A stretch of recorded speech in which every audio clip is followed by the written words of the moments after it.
Cheers to adulting. Hello! Hola. It's been a long time. Yeah, it is. I wanted to say something clever, but I just came up with nothing. We are here, IRL, all in person. For the first time in a really long time, post-COVID.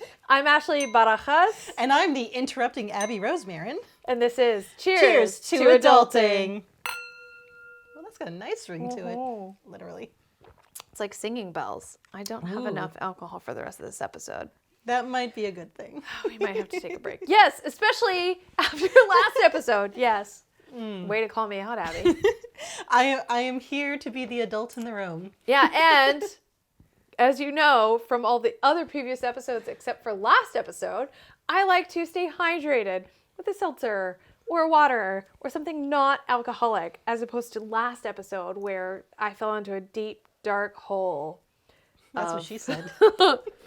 A very embarrassing hole. That's what she said. Also, very embarrassing hole. Nickname for my... Never mind. So welcome. Yes. It truly has been a while since we've been recorded like this, not via Zoom, not via Skype, not via anything all sorts else. of things. You know, the pandemic really has kind of flipped things on its head. And I was actually just remarking on our first podcast once the pandemic really made landfall in America and everything was locked down. And here we are just zooming in and just trying to make best of it. And 2020, man, what the hell? Fuck that, I'm over it. Low key, fuck 2020. I'm not over the pandemic because it's still going. Right? The pandemic isn't over just because you're over it. Yes. I'm going to sing all of it. Gen Z TikTok songs I think today. Abby is going to play my role from the last episode. And I'll play the role of do you want coffee? And then you say, I want coffee. I'm fine. What are you talking about? To be fair, though, this is only my third drink. True. Plus you had moonshine. I mean, touche. But it was a tiny little shot. It was sipped. It was a sliver of the shine. It was a shift. It was the shining.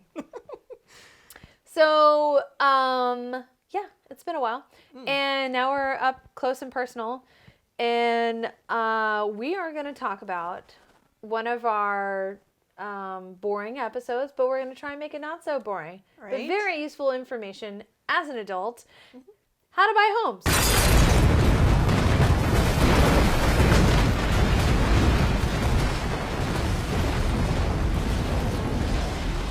So you want to buy a home. You've never bought a home. Well, we're going to help you out, bitches. I technically have never bought a home. I live in a home that my boyfriend bought. I got to admit, I am technically a homeowner, but there was a lot of smiling and nodding as the real estate agent and Isaac did most of the work. So. Sign where? Okay. Oh, you mean... What was that about my bank statement? Cool. Here you go. You want my firstborn that's never going to happen? Sure. Right? Here you go. I will gladly sign over my firstborn as somebody who's going to be child-free, ideally. If I get into a situation where I do have a firstborn, please take it. Here you go. So, how to buy a home. But before we get into that, oh wait, what are we drinking? The thing with the Prosecco and the stuff and the things. With the stuff in the metal glass. So, huge shout out to Lisa Andrews, our very friendly Massachusetts yoga fitness instructor. Mm-hmm. She introduced me to this cocktail. It's Prosecco, elderflower liqueur, and a bit of lemon juice. It'll fucking rock your world. It will. I got white girl wasted on this on my birthday. She did. It was a good time. Good times. Now I have to really sip the shit out of this the rest of the episode. It is a sippin' Prosecco. It's a sippin' Prosecco because I don't have much of that echo. And I am supposed to be the irresponsible one for this episode. Okay. Anyway. So let's talk about some adulting we've done. Let's do some talking about adulting. So... for my adulting for today let's see. I had Friday and Saturday off, and then I took off Sunday and Monday. So we're on a Sunday right now for whenever this airs. I have been doing some like me time, some relaxing, some celebrating Rosh Hashanah, doing like high holiday services via Zoom. It's a whole new world. But today I woke up and instead of sitting down on the couch and like having video off during Rosh Hashanah, I observed the services and cleaned my kitchen and made myself breakfast and yeah. I started making some challah dough and I am mad about it. And then I started like putting away laundry. Felt very proud of myself. That was my adulting. That is impressive. Started tackling the pile of laundry. Which is usually the hardest part, is to start that damn shit. Yeah, I washed it. I have a lot of washed laundry. A lot of laundry that has not been put away. So it's just sitting in a little cozy pile for my cats to just like put their hair all over. It's just what it is. Fun times. So my adulting is just keeping my head above water, because my life has just been a dumpster fire for the last couple of weeks, like Team Chaos all the way. And it's They should make a primarily perfume called Dumpster Fire. I know, right? Made by Josh, what is it? Feinstein? What's his first name from Parks and Recreation? That guy, yeah. It's like something Feinstein. It sadly it has been so long since I've watched Parks and Rec. But that he I has just, like a bunch of like really horrible names. yeah, For dumpster perfumes. fire. Dumpster Fire. But anyway, so yeah, it has been kind of a dumpster fire, and fittingly, a lot of it has to do with home ownership. So I had a broken coil in my boiler, which for those of you who do not have to deal with furnaces and boilers, that's a bullshit situation. So water is just leaking onto the floor the second you have the hot water on. So we had to turn our hot water off, and anytime we wanted to use the hot water, we had to run downstairs, turn it on, set up a bucket and like the towels everywhere, run back upstairs, do whatever it is you wanted to do. Some wop in your basement. Right? Oh, I had so much wop in my basement. I'm telling you Not what. the fun kind of wop. It is not the fun. There is no macaroni in a pot with this wet ass basement. Because there was one time where I went on an evening run, I took a shower, I forgot to turn the hot water off, went to bed, woke up, realized, oh shit, ran downstairs, and there's just an inch of water around my furnace area. Thank God that area had been cordoned off enough that it only affected 1/4 of the basement and not the entire fucking basement. But I went through every goddamn towel to clean that shit up. It was not fun. We finally get that fixed. We finally have working hot water in the house. Next day, pump dies for the well. So for those of you who are city folk and don't know what it's like living in this rural life, we don't get that city water piped in. No, we get it from a well that we drill in the ground, you see. However, we don't have to pay for don't. our water. Unless So you can take as long of a shower if you want, as long as you're not in a drought. This is true. Unless your well pump fucking dies, then you're paying for it. Yeah, you are paying up the for ass. it. So it was a bullshit situation where it's on the weekend, which means the plumber is technically not open, but they've got an emergency hotline. It takes all goddamn day to get them there. They get there and they realize, oh yeah, no, it's the well pump. This is actually something we contract out for, but don't worry, we'll contact the pump people who, mind you, they also are not open on weekends, but they have an emergency number. They show up the next day on Sunday. We're showing them the things. I mean, like, yeah, we think it's this and that. And they're like, oh yeah, we can get this started. But it's a Sunday. The weekend rates are a lot more expensive. And Isaac goes, oh, well, everything's under warranty. And I shit you not, this jackass then goes, well, that's not my problem then, starts picking up his tools and leaving. And we are legitimately chasing after him. And Isaac, because I'm not confrontational. I'm like, oh, this is just my life now. Cool. So Isaac is the one chasing after him, being like, no, listen, talk with the plumber people. We have an arrangement, blah, blah, blah. And he's like, I don't care. Not my problem. Literally fucking gets into his truck and goes away. And here we are. We're on day goddamn 3 without any water. The nice thing, though, is our neighbors did us a serious solid and ran a hose from his house across the street and into our basement. So we could at least do things like, flush the toilet or, take a quick shower. Or take a little, like, bird bath. Right. Bird, do the titties and armpits and the pussy. Although I must admit, that was not the type of shower I took. I definitely took a longer shower than I should have, but it was my first shower in 3 days, first and foremost. And also, I'm in the shower just being like, there's some hoes in my house. There's some hoes. I said, certified freak, lather, rinse, repeat, wet ass shower, make my stinky game weak. How long did you practice that one? Actually, The not entire long, shower? not long at all. It just fucking came to me, man. I was That like, was you pretty know good, what? though. Megan Thee Stallion, like fucking, it hit me up. You know, gobble me, swallow me, drip down the side of me. I'm just saying. But anyways, that shit got fixed. This is the third goddamn well pump in 6 years. But that finally got fixed. Jesus Christ. It's bullshit. Our house is fucking like cursed when it comes to the world of wells. But the problem is that the water was had to be like super chlorinated so they could, you know, install the damn thing. So the water wasn't potable for 4 days. Oh, God. Which also meant I couldn't do laundry because it would have bleached everything. And so I was like, cool, my house is just a cesspit right now because the water is this. So yeah. The water is just these. So the last couple of days, I've just been trying to catch up on that shit. So again, sometimes adulting means just keeping your goddamn head above water. So that's where I'm at right Wherever now. you can get the water from. Exactly. Your chlorinated water from your new well pump that you just paid through the nose after goddamn getting your fucking boiler fixed. So And you're technically not very employed right now. yeah. So I actually, this is going way longer than it should, but good news is for those who have been following and knows that I've been indefinitely furloughed since March. I watched my entire client list disintegrate on me. It was so much fun. I've actually returned back to one of the hospitals I used to teach for, doing trauma-sensitive yoga for an inpatient center. And it's actually expanded out to their eating disorder clinic and their partial hospitalization program. And so it's still, it's very part-time. This is 4 classes a week, but like at least it's something because New Hampshire unemployment is peanuts and the federal amount expired and there really isn't anything coming back. So it's a fun time. No, I'm so distracted because Floof is all like cuddly on Pat's lap, and it's the most adorable thing in the world. It is. The world is burning, but at least Floof and Fizzle are the cutest fucking cats you'll ever We gonna get a meet. picture for the gram. Get it for that gram. For the gram.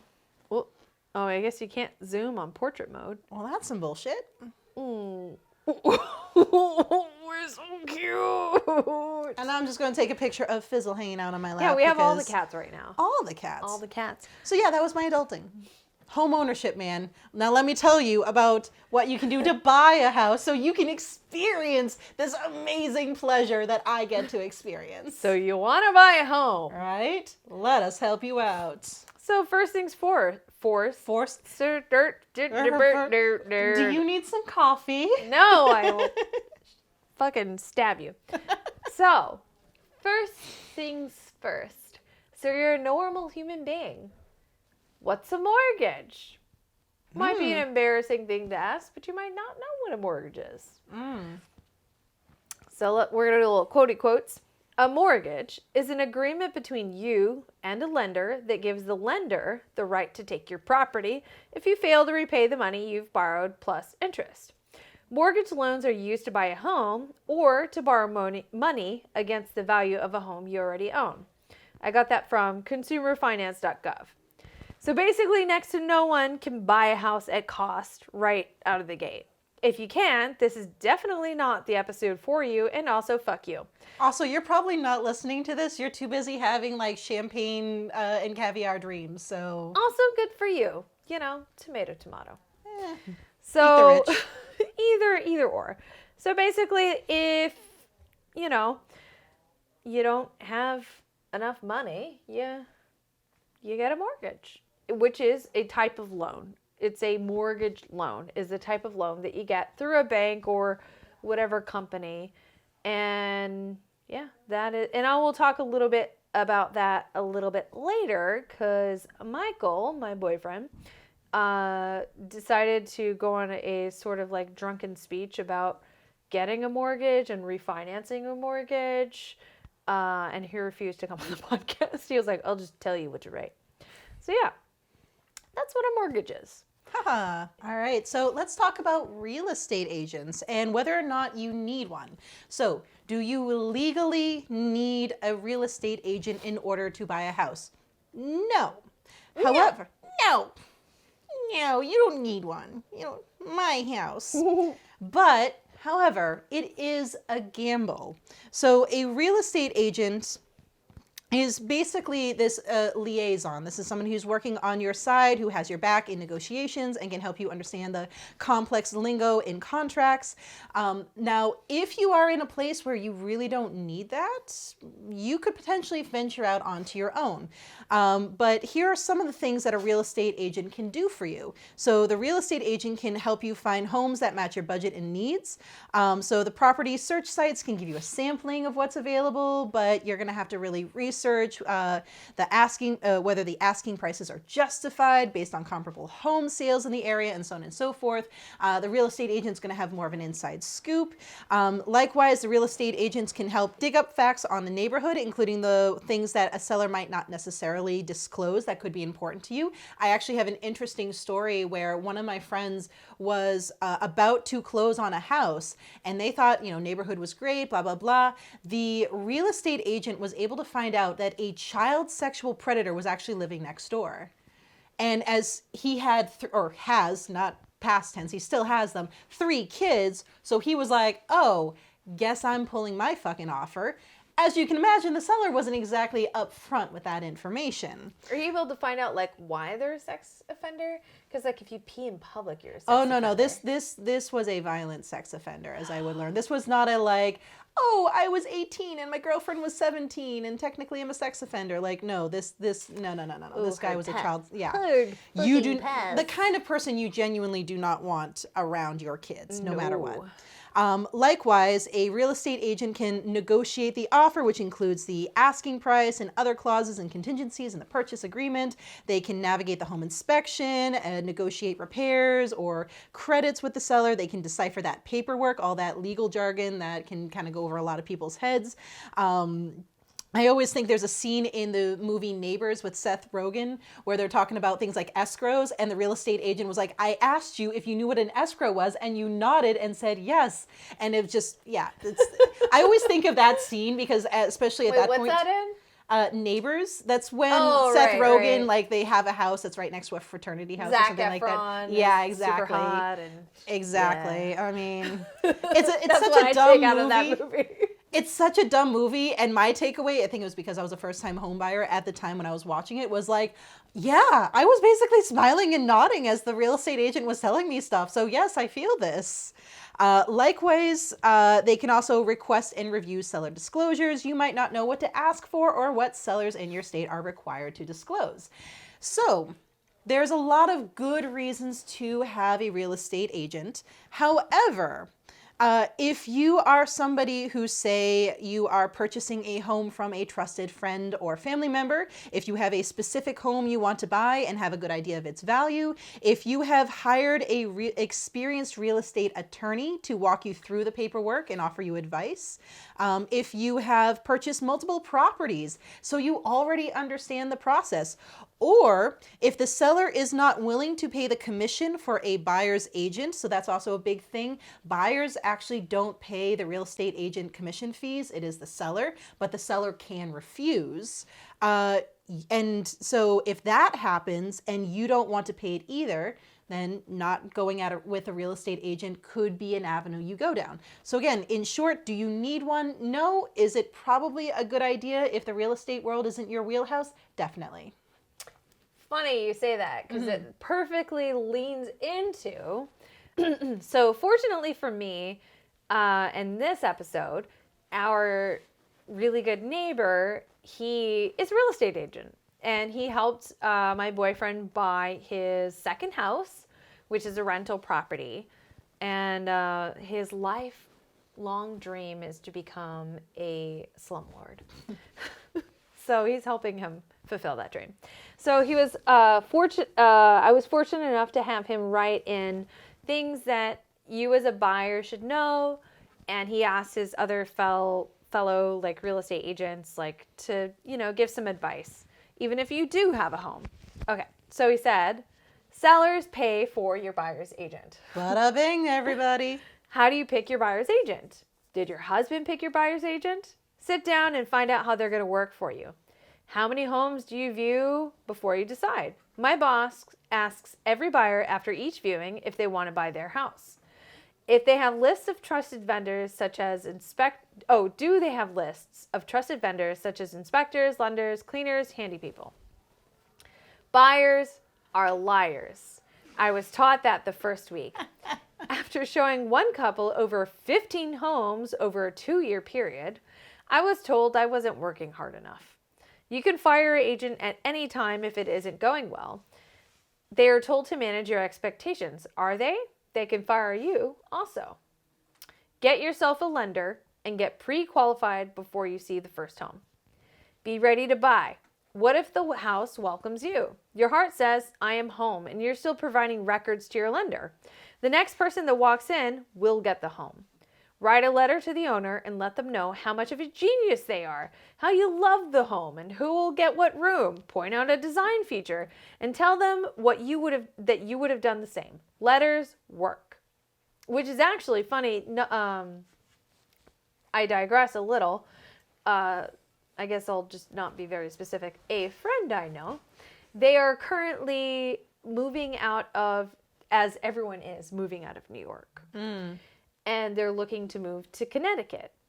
And they found a place that was great. It was perfect apartment to rent, but they had said no kids, no dogs. And their dog is wonderful. I love their dog. And they were so afraid that the dog was going to rip up the furniture.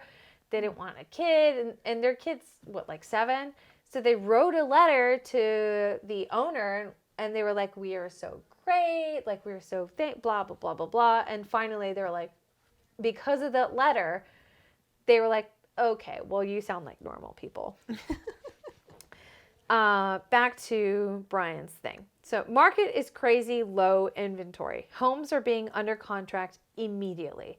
Some homes require 24 hours or 48 hours notice. COVID laws are in effect and they don't always make sense. Best to just follow the rules. I had to put on gloves and not to touch the doorknobs after.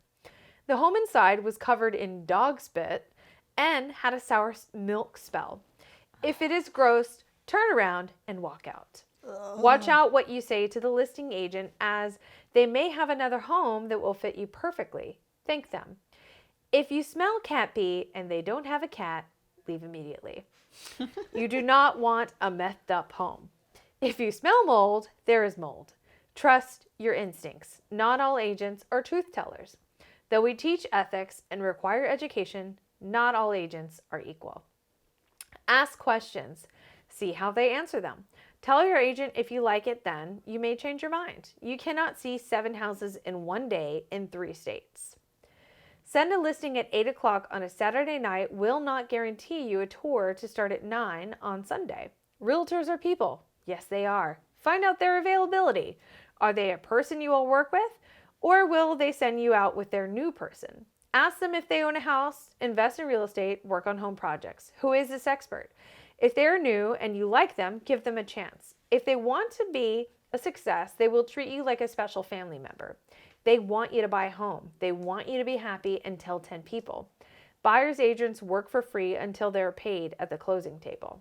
Also, if you're seeing homes without an agreement with you and the buyer's agent, they are taking all the risk without any guarantees. Working for free, tough way to go. Google them. This is your agent. In the oldest definition of the word, they are to keep all of your information, wants, needs, time schedules, buying powers, and motivations to themselves. They owe you accounting, care, confidentiality, disclosure, loyalty, and obedience. Accounting ability to follow all of the laws and accounts for all funds.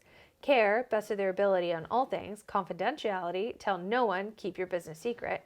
Disclosure, do not give away any knowledge that could hurt their clients in negotiation. Oh, they really don't have to move by then. Loyalty, the client's business before their own. Obedience, the agent must follow instructions by the client, provided they are legal. You can also ask to see an ALTA closing statement to familiarize yourself with local laws, fees, and taxes. Also, have your lender give you a worksheet so there are no surprises. You do not want to be house poor. Give yourself some padding because estimates can fall short. That's actually something that I have written to share that Michael talked about, that when you buy a house, you have your down payment, but you should also plan to have 10% set aside for whatever your house costs to cover all your fees and stuff and inspections, repairs, blah, blah, blah, blah, blah. So, inspections. For a few $100s, you may find that your health and safety cannot be guaranteed. In New Hampshire, in Massachusetts, I don't know where that was going. In Massachusetts, there is Title V. New Hampshire doesn't have any requirements for septic inspections. Live free or die, y'all. Your lender may require it. If you are to have a thorough inspection, inspect it full, have it pumped by the septic inspector, and they will check it empty. You could pay up to, Jesus Christ. You could pay up to $15,000 to $20,000 for new inspectors. Note where it is. Do not drive cars, trucks, tractors on top of it, or you could have a bad ride. Title V rules specify how to install, use, and maintain these systems.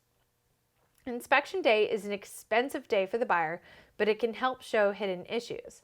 Best to be there early and ask all the questions that they allow. Also think of it as an owner's manual to your house is being written. If it is important to you, ask, do not wait. 2 more bullet points. Use a professional, not your dad or Uncle Bob. The inspector should have modern equipment and should provide you with a detailed report. Follow them like a puppy. If something goes pop, ask them how to fix it. Is it $24 at Home Depot or is it $37,000? Don't bicker about the little projects you can fix yourself. In the last week, I have viewed 15 homes, only one in excellent shape. Your brain will tell you if it isn't right, but your heart may override the system. Replacing a beam in the basement of your early 1800s dream home might push you right out of solvency and into big debt. Look at the house and try to imagine your stuff in it. Try to overlook beat up furniture and not your style decorations. Be nice and grateful. After all, they just let you into their home. Talk in the car and never in front of the listing agent. Recently, a client was selling her house and was talking with a quote-unquote friend about selling her house. The quote-unquote friend told her real estate agent everything.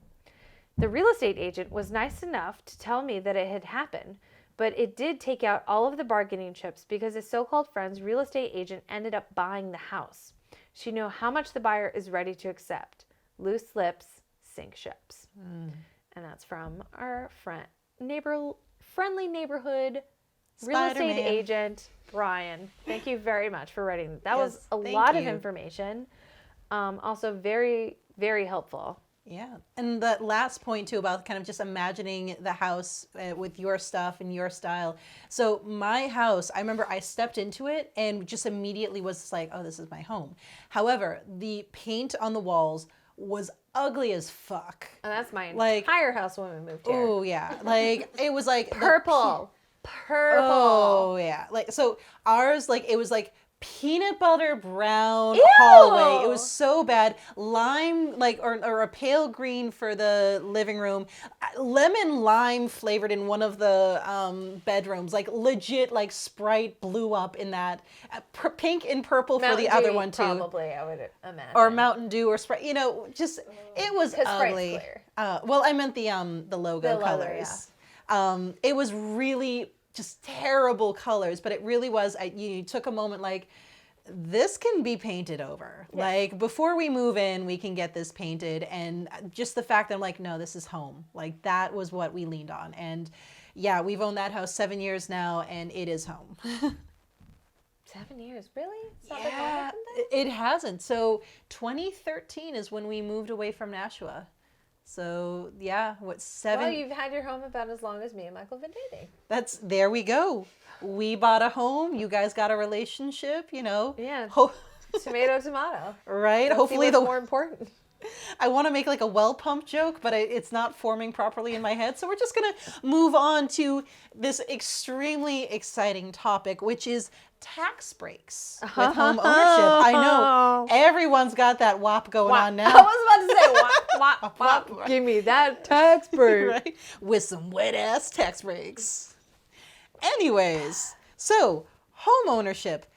It's got a lot of expenses. It really does, but it can have its perks, which includes tax breaks. Now, one of those tax breaks is homeowners may deduct their mortgage interest and property tax payments. Oh, yeah. Right? So homeowners who itemize deductions may reduce their taxable income by deducting interest paid on the home mortgage.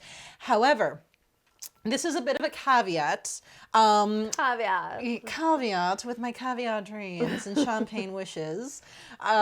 So the Tax Cuts and Job Act, aka that bullshit tax Trump bullshit thing, trimmed this tax break for homeowners. So prior to the TCJA, the deduction was limited on interest paid up to $1 million of debt incurred to purchase and or substantially rehabilitate a home. Homeowners could also deduct interest paid on up to $100,000 of home equity debt, regardless of how they use those borrowed funds. However, because of the Trump bullshit tax cut situation, they limited the deduction to interest on up to $750,000 of mortgage debt incurred after December 14th, 2017. Now, that might not sound like much for a lot of us, but if you live in like California, Seattle, where like $1 million gets you a 2-bedroom ranch, you're kind of screwed. So, blame Republicans on that one, and I will gladly just hang out on this Republican or this political hill on that one. Anyways, so another thing. Sorry, not sorry. Yeah, sorry, not sorry. They're kind of fucking our shit up, and if you took a good look at that tax code break thing, it fucked us over. It fucked us over gloriously. Anyways. Hardcore. And they didn't even take us out to dinner first. Like, right. Really? Jeez. Anyways, so if you took out a loan in 2007 or later, you might be able to deduct your private mortgage insurance payments. Lenders charge PMI to borrowers who put down less than 20%. So that's usually the first-time home buyers. You can put down as little as 3%, which is, I think, what we did. So that is something that you can deduct. Another is the property taxes, as I mentioned before. This deduction is effectively a transfer of federal funds to jurisdictions that impose a property tax, mostly local, but also some state governments, allowing them to raise property tax revenue at a lower cost to their constituents. And if that makes sense to you, awesome. I'm smiling and nodding as I read that. Yeah, me too. I'm like, Right? Sure. Right? Again, so many reasons why I'm not a real estate agent or an accountant or a lawyer. Because I read that and went, smile and nod. What was that? And additionally, homeowners may exclude up to a limit the capital gain they realize from a sale of a home. So this is good for all types of property. So and all of these actually are good for all types of property. So if you bought a townhouse, if you bought a condo, if you bought a mobile home, all of these are true. It doesn't have to be a standard issue house. So there we go. I did my best to breeze through that tax break shit. I hope that was useful for somebody. Riveting. Basically, again, I smile, I nod, I use TurboTax.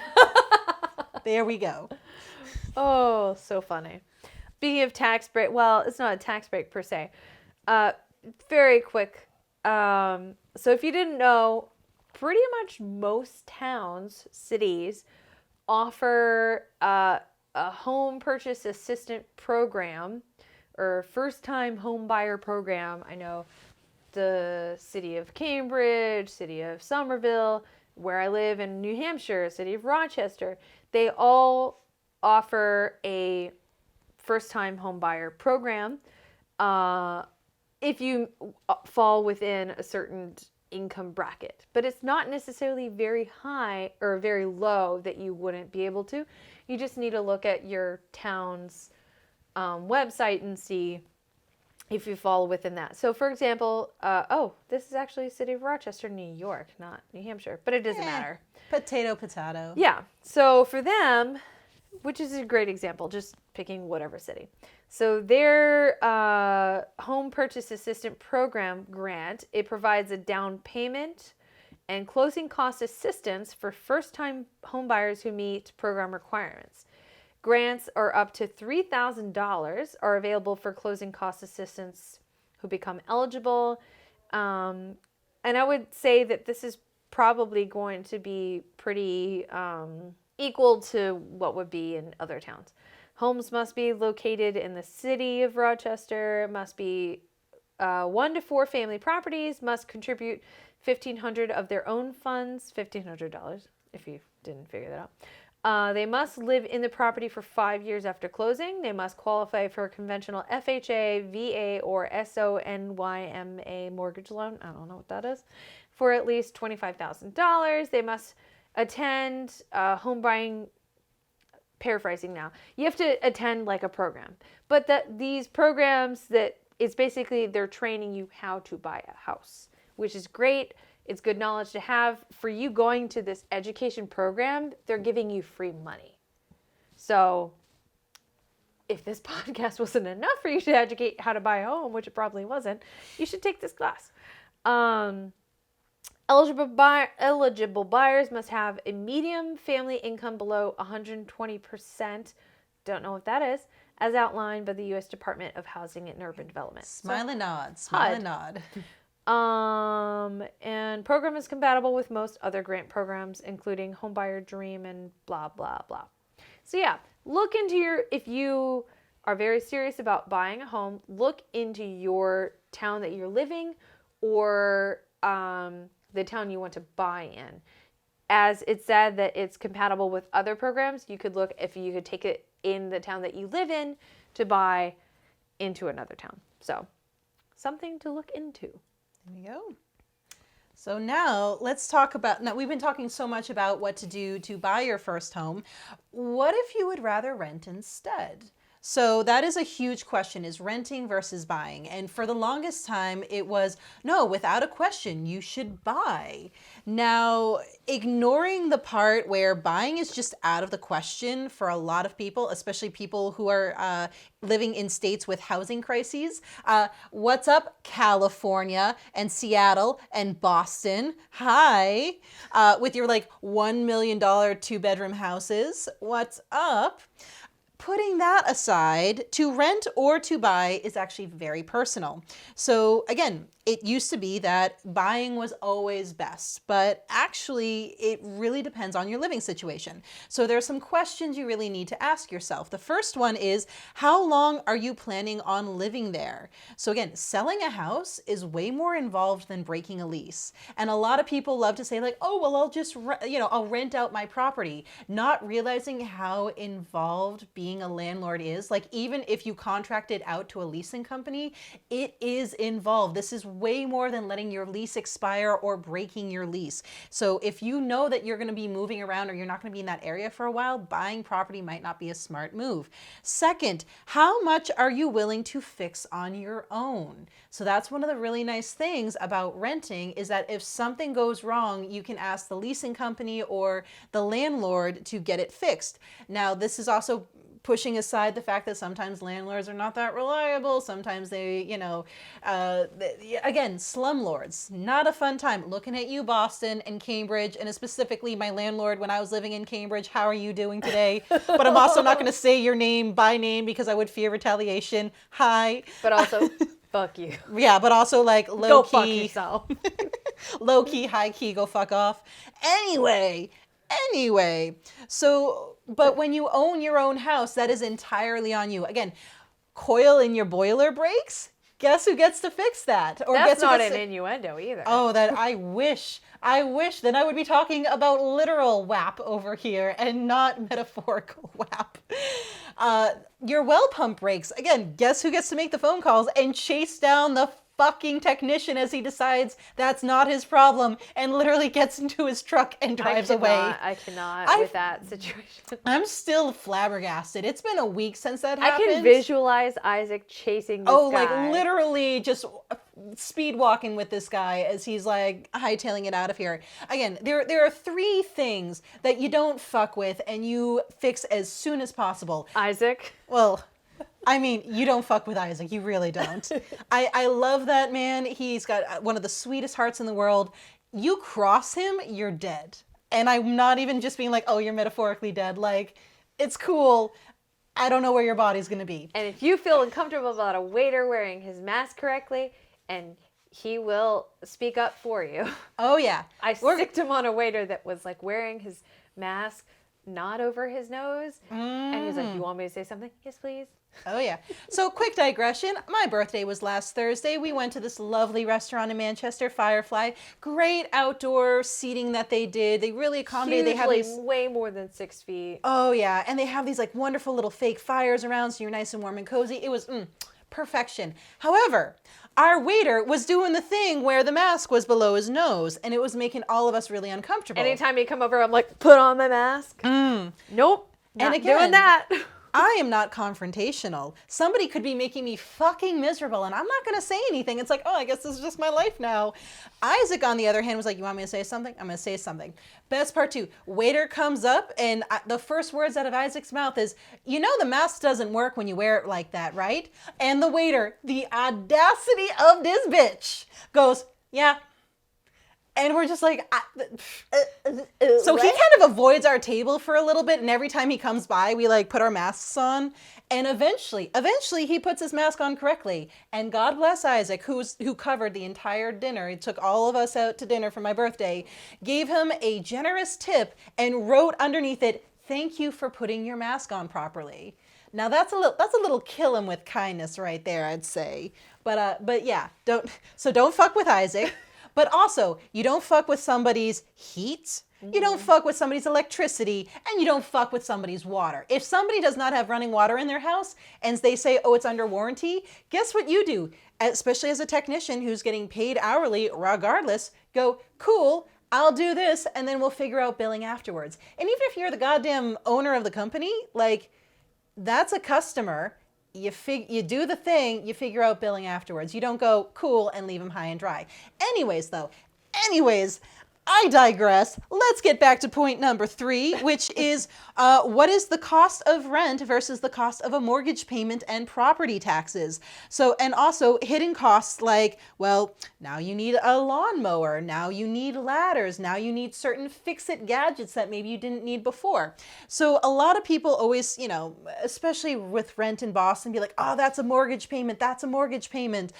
But actually do the cost, calculate what the cost is going to be, which also includes the cost of property taxes, which especially in New Hampshire will gut you because they're bad. We don't have income tax, we don't have sales tax, but we have property tax. It's bad. And I didn't mean to sound like a monster truck rally on that one. Sunday. We're gonna own some houses. Anyways, so let's get on to point number 4. This is becoming as much of a dumpster fire as my life. What is your financial situation? So they say... Yeah. So they say, especially when you are trying to like buy a house, you should have 3 to 6 months of expense money saved up, because there are, again, a lot of hidden costs. You really don't know what you're getting when you get a house. Like we've mentioned before, sometimes sellers really aren't all that honest. Maybe you have to replace a basement beam in your 1800s dream house, and now you're out $6,000. So there is... there's a lot of costs that you have to put into consideration. And likewise, this is not even covering things like down payment. Although, as we mentioned before, if you're a first-time home buyer, you can put down First-time home buyer. But you know what? I like to inflect in weird fucking places. If you haven't met me yet, then hi, I'm Abby. I am a robot. I am awkward and I say things weird. Anyways, But also you have to think about things like closing costs or clothing costs, like I was about to say, because I got a motherfucking lisp. And again, so a good rule of thumb though is if you are planning to live in the house for a minimum of 9 years, you are in relatively good financial standing, you've done the calculations, and you know you could handle a reasonable amount of hidden costs, then it will be a more financially sound idea to buy a house. However, if you cannot meet literally all of those requirements, it might actually make more sense to rent. And but then again, there's always the option of rent to own, which is kind of the best of both worlds. A lot of places don't do rent to own anymore, but like, which honestly, I would love to see that return. I think that would be a great way to kind of cure our housing crisis issue. Yeah, for sure. And actually, little digression here. So the last city town. Little digression? Little digression. Minor digression. We'll see how little it actually ends up being. My little tends to be very big, and that's what she said. But the last town I lived in before I moved to New Hampshire was Malden, which is just outside of Boston. I loved the apartment we had, but it was becoming increasingly too expensive. And one of the things we said Especially was... for Malden. Yeah. I mean, it was right on the orange line. Like, you could literally throw a stone and you would hit the Yeah, orange but line. it's also like the orange line where one time I came home on the very last train and they were mopping blood off the street. So This is not true. exactly a high point for selling blood. Yeah. Or the orange line, you're kind of putting your life in your own hands when you're using the orange line. Or like, you know, last train, someone was peeing in the corner on the train car and smoking a cigarette. And not it goes exactly through the high selling points of... And it goes through the garden, which, like, on the wrong night when, like, the sports event comes out, obviously pre-pandemic, not fun. You want to avoid the trains at all costs at that point. Yep. But one of the things we said was, if it were a rent-to-own situation, we would just handle it. But because it wasn't, that was actually one of the reasons why we moved up to Nashua, and then from Nashua to our home in small-town New Hampshire. From Nashua to Manch Vegas. Right? Hey, Manch Vegas it's got lit. its charm. It Especially does. if you technically live outside of Manch Vegas. You don't live anywhere within city limits. Yeah, It's you're great. in a nice It's beautiful. town. There we go. So yeah, that is our rent to own. So let's hear about Mike's drunken advice. I am so here for this. And it's the last but not least. So what I had started at, I said, so you have a home. What are things you should know but don't know, i.e. refinancing a mortgage? Psst, now is the time. So I tried to get Michael to come on. He refused. I tried to get him to record. He refused. He was also drunk. So this is what we got from Drunken Michael. So the house I bought, which is the one I offered, God, I'm already like, okay. So he offered $335,000 with an interest rate of 4%. He put a down payment on it of over 20%, $67,000. Over the last 3 years, he's down to $252,000, starting with $268,000, because remember, he did a down payment. He said, if you pay 20% or more of the house cost, you don't have to pay mortgage insurance. So as the years go by, the mortgage payment changes because taxes, insurance changes as the years go by, usually increases. So he refinanced from 4% to 2.5% interest. So what it does is it saved him $85,000 in interest by the time the loan is completed, but he gets it because he had got a cash out refinance loan, is what it's called. He said, I'm taking the property value that has increased from $350,000 to $400,000. And he's taking equity on the house with a cash out refinance loan and lowering the interest at the end. So he's paying $400 a month more, but when he refinanced, he's taking out $60,000 in cash. And at the end of the loan, he's going to pay $20,000 less in interest. He's taking a bigger loan to pay off the current amount owed. So the reason why right now it's a good time to refinance is that the rate that the government is charging banks to borrow money is next to nothing, which means that the interest rate that banks are giving the public is next to nothing. He explained this to me, and I didn't write it out because I was like also drinking, and like it was like 10 o'clock at night, and I'm like, I'm bored. I don't want to talk about houses and mortgages anymore. So basically, because the house went up in price, and he took out a refinance, cash out, whatever, loan, it's like up to a certain amount. Not necessarily like the cost of the house, but up to a certain percent, but he only needs such amount of a loan for what he has left to pay on the house. So that means that extra amount, he just gets as cash, which means he can use that cash, which he's intending to get another property. Slumlord. And the loan he has with the rest of what he owes on the house is a lower interest rate. And even though he's making bigger payments, it's like a smaller amount of what he has left, lower interest rate. So he's earned money at the end of the day. So if you have a house, right now is a good time before we're out of a recession.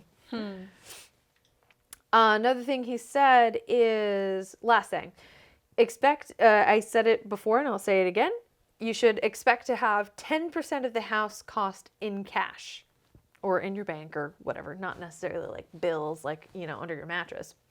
Not including the down payment, because fees like inspection costs, loan costs, cost to purchase the loan, paperwork fees, closing costs, which in New Hampshire is $8,000. Lawyers, depending on the state, moving fee, if you move out of the state, depending on the state, like for example, New Jersey. If you have a house in New Jersey and you move out of the state, you have to pay New Jersey money because you're leaving. So, New Jersey, a state that's so shitty that they try to They don't trap want you to fucking leave. With money. So a way people get around it, they become snowbirds. For example, Michael's family. They sold their house, but they bought another house, like a tiny little community, like basically like not a mobile home, but like a house on stilts, whatever you call it, or like a prefab house. Yeah. And they have their place down in Florida, so that they're still a resident of New Jersey, so that they don't have to pay that moving fee of New Jersey, which is fucking ridiculous. So yeah, that's all about buying a home, and yet I still don't own a home. But now I know. Hey, and knowing is half the battle. Exactly. Mm-hmm. I'm a computer. Stop all the downloading. Pork chop sandwiches. Pork chop sandwiches. That was my whole morning. Okay.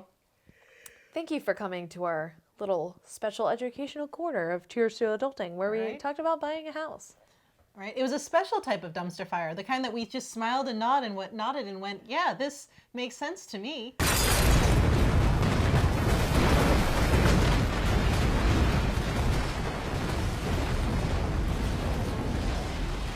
Remember, this is educational, not actual advice, because we are neither professionals. Exactly. We are not real estate agents. We are not real estate lawyers. We cannot give you real estate advice or legal advice. This is just random shit we are saying to you, and half of it we don't even understand. So we're not liable for any choices that you make. Exactly. Any shitty homes you buy, not our fault. Not our fault.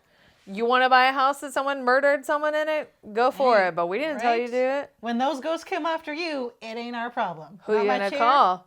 Ghostbusters. Obviously. Or not me. You're not Zach calling Baggins, me. Zach Bagel Bites. And that's why we drink podcast listeners, they'll know. Yeah. So we've been very inactive, but COVID, that's what happens. Right. You should check out our Facebook. Right. Cheers to Adulting. Our Instagram. Cheers to Adulting Podcast. Our Twitter that sometimes we're good about. Cheers number 2 Adulting. You can email us any ideas, questions, comments, dick pics, whatever. Address them to her. I don't like dick pics. That's not my thing. Cheers to adulting at gmail.com. And yeah, hit us up in our DMs or All whatever. right, Tell slide us into what you them want to. DMs. Yeah, what's the next subject you want to listen to? We genuinely love when you tell us what topics you want us to cover. That's one of our favorite things. That's my kink. Right?